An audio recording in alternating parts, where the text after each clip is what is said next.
स्वागत है आप सभी का बहुत बहुत हमारे चैनल पर। आज की वीडियो के माध्यम से वैशाख पूर्णिमा के विषय में चर्चा करेंगे। वैशाख शुक्ल पक्ष की पूर्णिमा जिसे बुद्ध पूर्णिमा भी कहा जाता है।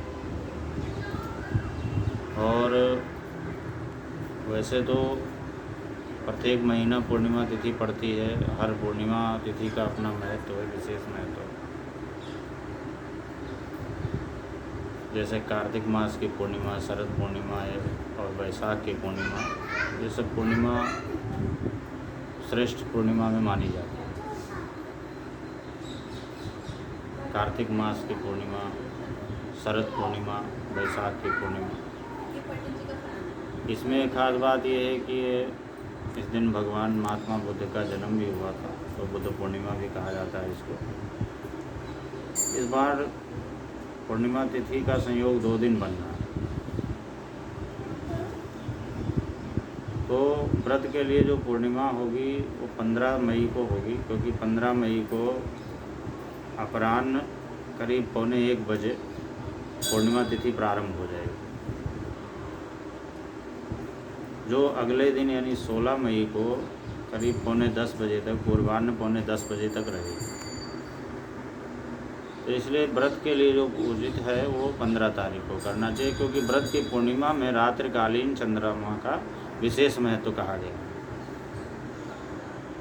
यदि रात्रिकालीन चंद्रमा की पूजा करनी है, पूर्णिमा की पूजा रात्रिकालीन चंद्रमा व्याप्त हो, पूर्णिमा तिथि व्याप्त हो, तो 15 तारीख को करना चाहिए। और स्नान और दान के लिए 16 तारीख को अच्छा होगा। जैसे जो नियमित रूप से कथा इत्यादि करते हैं या जो व्रत करते हैं, नियमित रूप व्रत करते हैं, उनके लिए 15 तारीख उचित है। बाकी स्नान दान के लिए 16 तारीख को। अब बात करते हैं कि पूर्णिमा तिथि की क्या विशेषता है, इसमें क्या ऐसा किया जाए जो एक आम जनमानस के लिए उपयोगी सिद्ध हो, या इस दिन कुछ करने से क्या विशेष परेशानी खत्म हो जाती है। कौन से कष्ट ऐसे हैं जो इस दिन का व्रत करने से दूर हो जाते हैं, किस तरह से हो। पूर्णिमा तिथियों की जो श्रेणी है, जो तिथियों की जो संज्ञा है, उसमें इसको पूर्णा तिथि कहा गया। तो सबसे पहली विशेषता यह है कि ये पूर्णा तिथि है। 5 प्रकार की तिथियां होती हैं, जिसमें नंदा, भद्रा, जया, रिक्ता और पूर्णा। तो पूर्णा तिथि में अगर कोई भी शुभ कार्य किया जाता है तो वो लगभग पूर्ण ही होता है।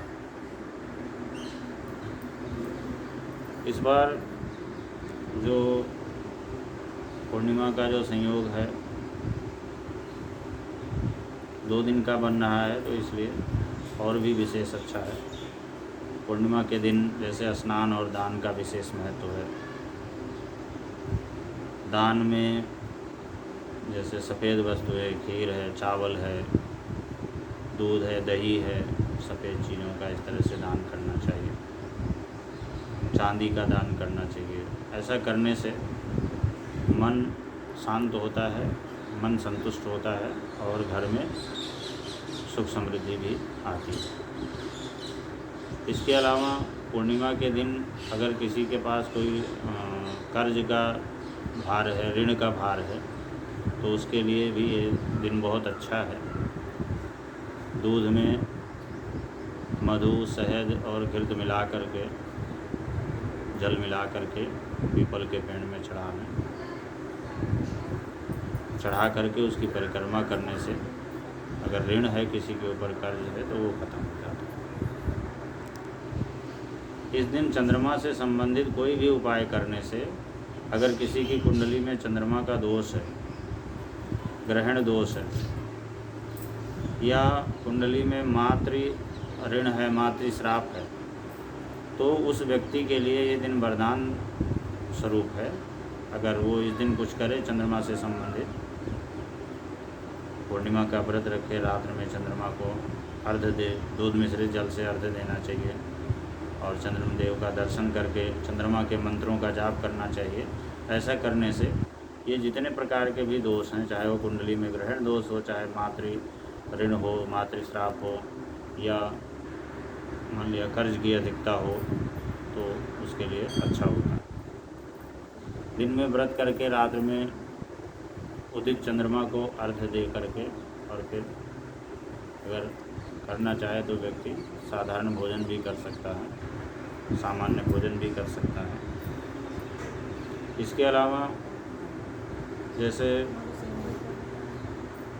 चंद्रमा अगर कुंडली में पीड़ित होता है व्यक्ति का, तो बहुत सारी ऐसी घटनाएं होती हैं, ऐसी चीज़ें होती हैं। एक तो घर में सुख समृद्धि नहीं रहती है, सभी का मन अशांत रहता है, और सब कुछ होते हुए भी संतुष्टि जो नाम की जो चीज़ है वो ख़त्म हो जाती है, क्योंकि चंद्रमा मन का कारक है, और चंद्रमा के वजह से ही मन स्थिति मन में संतुष्टि पैदा होती है। चंद्रमा ही मन को चलाने वाला है। तो चंद्रमा के विपरीत रहने से बहुत सारी ऐसी घटनाएं घटित होती हैं। घर में अशांति का वातावरण हो जाता है, कर्ज बढ़ जाता है, जातक के माँ को भी कष्ट हो जाता है, बहुत सारी ऐसी दिक्कतें होती हैं। लेकिन अगर इसी तरह से पूर्णिमा का व्रत किया जाए, या चंद्रमा से संबंधित जो भी उपाय बताए गए हैं उनको समय समय किया जाए, तो इन सब चीज़ों से निजात मिल जाता है, इन सब चीज़ों से मुक्ति मिल जाती है। ये चंद्रमा और पूर्णिमा का विशेष गुण होता है। ग्रहण दोष भी कुंडली में अपने आप में एक बहुत बड़ा दोष है। अगर इस तरह का दोष हो जाता है तो कई बार मृत्यु तुल्य कष्ट भी होता है, कई बार आरोप प्रत्यारोप हो जाते हैं, बंधन का योग बन जाता है, कारागार की यात्रा बन जाती है। इस तरह की चीज़ें होती हैं चंद्रमा के ग्रहण दोष के कारण। तो इसलिए महीने में एक बार आती है पूर्णिमा, और उसमें भी जैसे कुछ विशेष मास बताए गए हैं जिनकी पूर्णिमा बहुत अधिक श्रेष्ठ होती है, तो समय अनुसार उनका लाभ लेना चाहिए। चंद्रमा से संबंधित इन चीज़ों का जप करना चाहिए। और अगर चंद्रमा कुंडली में नीच का है, पीड़ित है, तो भी उससे बहुत बड़ा फर्क पड़ता है इन सब चीज़ों को करने से। और इसके अलावा